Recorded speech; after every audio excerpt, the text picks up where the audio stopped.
إيران دونيوان أمريكا ولا هرمز قد أمراتوران هليلو شيكن بيسس تعيوتو دبين كون صوبة جتون وايت هاوس بيكس جرا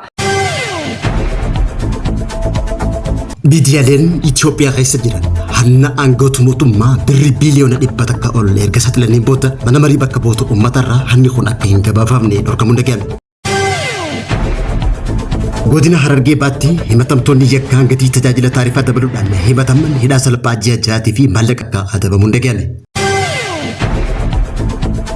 Dhiibbaa cimaa Afrikaa kibbaa keessatti lammiilee gurraachotaa irraa gahaa jiru balaaleffachuun Bootsuwaanaa fi Naajeeriyaan qoqqobbii Afrikaa kibbaa irratti fudhatanii humni elektirikii biyyattiif dhiyeessuu addaan kutanii.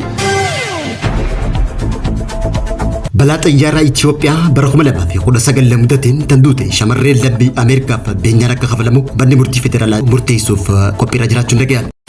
دعوتو تافي هردفتو تهجري ميديا لكن نخنجا بقدر تمرتنا ركب بوجانا راج أمسا أفر بريكم لما في تيتميجا خلينا بس ندقي سبنا نقفوتو تهجري ميديا دي أما بللو تتنسل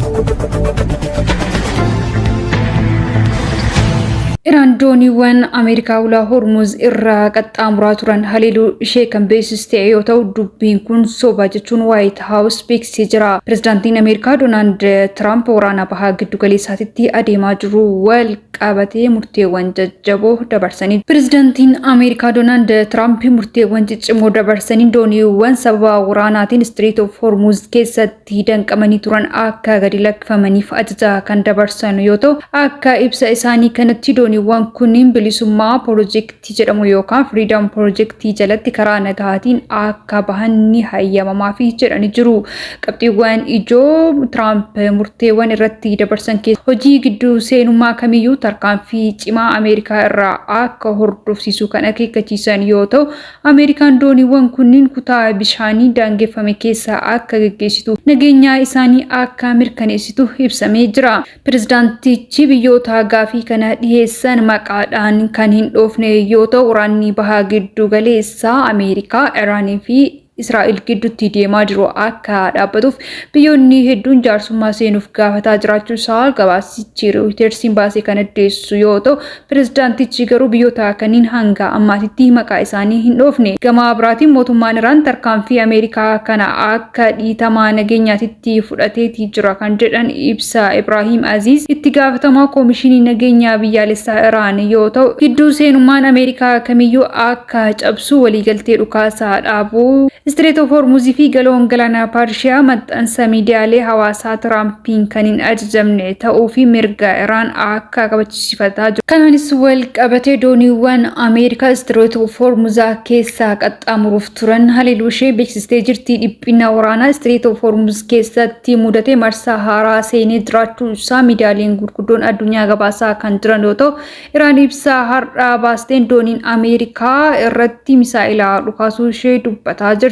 haa ta'u malee Waashingitan haleellaan kun battalumatti gabaasaa sobaa ta'uu isaa kan himaa jiran yoo ta'u, humni galaanaa Iraan dooniiwwan Ameerikaa Ziyoonistii tarsiimoo Strait of Hormuz seenuuf akeekkachiisa ariifataa fi cimaa kennuu isaanii ibsanii jiru. Haleellaan kun naannoo buufata doonii Jaskaa seensaa kibba Strait irratti raawwatamee jiraachuu maddii oduu galaanaa Pershiyaa gabaasaa kan jiru. Pirezidaantiin Ameerikaa Doonaald Tiraamp fuula miidiyaalee isaanii Tiruuz irratti torbee darbee keessa barreeffama maxxansaniin dooniiwwan kunniin nagahaan akka bani galanii kan turan yoo ta'u, hooggantoonni waloo Iraan dooniin daldalaa yookaan boba'aan kamiyyuu waraana Iraan waliin sochii qindoominaa hin qabnu jechuudhaanis ibsanii jiru. Nageenyi Strait of Hormuz harka keenya irra jira. Nageenyi dooniiwwan ittiin dabarsuu tumsa raayyaa ittisa keenya irratti hundaa'a kan jedhan ajajaan Iraan Ali Abdullah ergaa waraanni kun ka'ee as Iraan dooniiwwan daldalaa kan Ameerikaa fi michoota ishee galaana galaanaa akka hin seennee fi akka hin darbine dhorkaa jirti.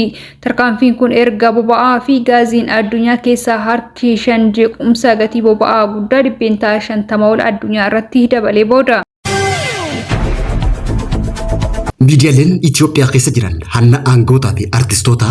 birrii miiliyoona 100 erga saaxilameen booda mana marii bakka bu'oota uummatarraa seenanii akka hin gabaafne dhorkamuun dhaga'ame. Gaazexaan Riippoortar guyyaarraa maxxansa isaa irratti akka gabaasetti qondaaltonni fi artistoonni birrii biiliyoona 98 ol saaman birrii biiliyoona 98 baajata waggaa Itoophiyaa keessa dhibbantaa 5 walgitu kan saaman odeeffannoo kana hordofuun miidiyaalee irratti uggurri akka qaamuu taasisanii jiraachuun ibsame. Manni marii bakka bu'oota uummataa guyyaarraa miidiyaaleen dhuunfaa fi miti mootummaa gabaasa raawwii hojii ji'oota 9 ministeera maallaqaan dhiyaate irratti argamanii akka hin gabaafamne dhorkuun dhaga'ame. Addis maaladaa dabalate gaazexeessonni miidiyaalee dhuunfaa irraa dhufan seenanii akka hin gabaafamne kan dhorkaman yoo ta'u warri buufata televezyiinii biyyaalessaa ETV fi OBN qoftiin akka seenan hayyamamu riippoortarri Addis maaladaa murtee tana taajjabee jiraachuu beeksise. Koreen dhaabbii dhimma karoora baajataa fi maallaqaa jimmata dabre sa'aatii 2 irratti mana marii bakka bu'oota uummataa keessatti gabaasa raawwii karoora ji'oota 9 qaamaan gabaagamuuf ministeerri maallaqaa fi dhaabbileen dhimmi ilaallatu wajjin mari'achuuf yaame dhiyeessee turuun kan gabaafame yoo ta'u ta'ullee garuu hanni kun erga saaxilameen booda miidiyaaleen akka hin seenne dhorkamuun ibsame.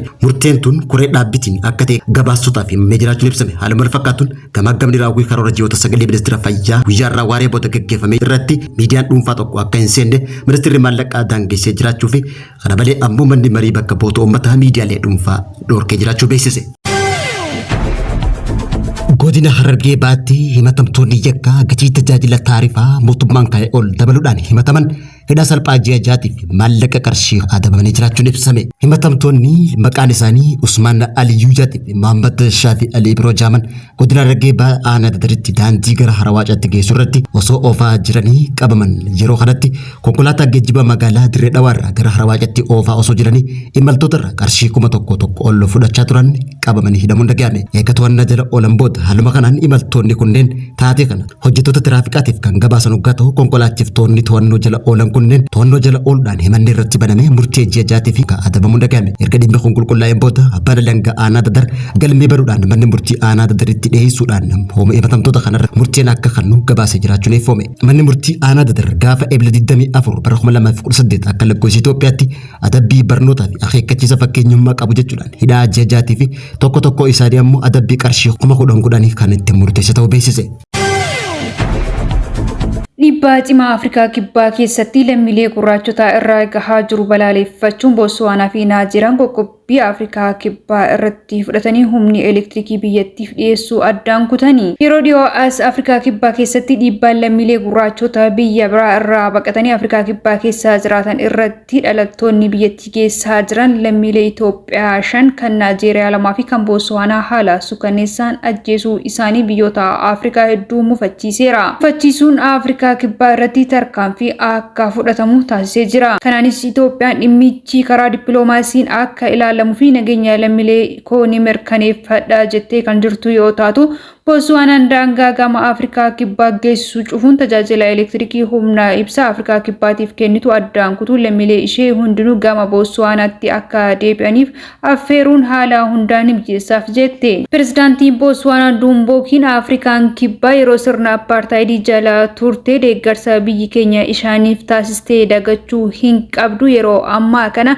lammiilee keenya irratti bifa kanaan gochaa suukanneessaa raawwachuu isaanii nu gaddisiisee jira jedhani. Kanaanis wal qabatee hangi haalli yeroo tasgabbaa'uu fi nageenya lammiilee gurraachotaa Afrikaa keessa qubatanii jiraatanii mirkanaa'utti biyyattiin humna ibsaa dhiheessii addaan kutuu tarkaanfii cimaa fudhachuu isaanii beeksisuun kun Afrikaa Kibbaa biyya kanaan dura humna ibsaa gahaa hin qabne irratti dhiibbaa guddaa akka uumuus maddeen gabaasuu irratti argamu. Naajeeriyaanis gama isheetiin yaada kana kan deeggartu ta'uu himuun dhiibbaan lammiilee biyyoota biroo irraa Afrikaa Kibbaa keessatti gahu hatattamaan akka dhaabbatuufis akeekkachiisteerti. balaa xiyyaara Itoophiyaa bara 2019 mudattiin danduutti shamarreen lammii Ameerikaa taate adde Saamiyaan beenyaan akka kafalamu manni murtii federaalaa Chicaagooda murtii irra gahu beeksisee jira. Manni murtii federaalaa Chicaagootti argamu maatii shamarree Ameerikaa balaa xiyyaara Itoophiyaa Boeing 737 Max bara 2019 Itoophiyaa mudate duuteef beenyaan akka kafalamu murteessuu isaa murtii ilaalama jiraachuun himame. Himata kana kan dhiyeesse ammoo maatii Saamiyaa ustuu mootantaan yeroo sanitti dhaabbata fayyaa Think Well jedhamu keessatti hojjechaa turan hoggaa ta'u Saamiyaan piroojeektii jalqabaa tajaajila tajaajila fayyaa Afrikaa fi Eeshiyaatti babal'isu eegaluuf karaa keedaa deemaa otoo jirtu balalii daandii qilleensa Itoophiyaa balalii 302 irratti mudateen lubbuun isii dabru yaadatamti. Balaan xiyyaaraa bara 2019 magaalaa Finfinneetti mudatee fi balaa xiyyaaraa leenca ja'amu dhiyeenya kana immoo baatii 4 dura Indoneeshiyaa keessatti mudachuun lubbuun namoota 346 dabarsee waliin wal bira qabamuudhaan gaggamameen booda dhaabbanni Boeing balaa lamaan kana keessatti sooftiweeriin farra dhaabbii xiyyaarichaa badii akka qabu dhaabbanni Boeing kun amanee jiraachuun ibsame. Dhaabbatichi himata siivilii 155 keessaa harki caalu kan xumure hoggaa ta'u himannaa hafe ammoo kan saamiyaa dabalate hanga ammaatti beenyaa maatii miidhamtootaaf kafalamuu akka qabu murtii irra gahamuun ibsameeti jira. Balaan kun dhaabbata Boeingiif kufaatii guddaa kan agarsiisu hoggaa ta'u dhaabbatichi kun bara 2018 hanga bara 2024 kasaaraa wal duraa duubaan galmeessaa jiraachuun himame. Hojii gaggeessaa olaanaa dhaabbata kanaa Keelii Orbergaa jalatti fooyyeensi jiraatullee warri saamiyaa sagalee guddaadhaan Boeing qeequu itti fufuudhaan haati saamiyaa Naadiyaa Miloora yeroo ammaa tana qaadhibamtuu walabaa Koongireesii Ameerikaa ta'uun dorgomaa kan jirtu ta'uun ni beekama.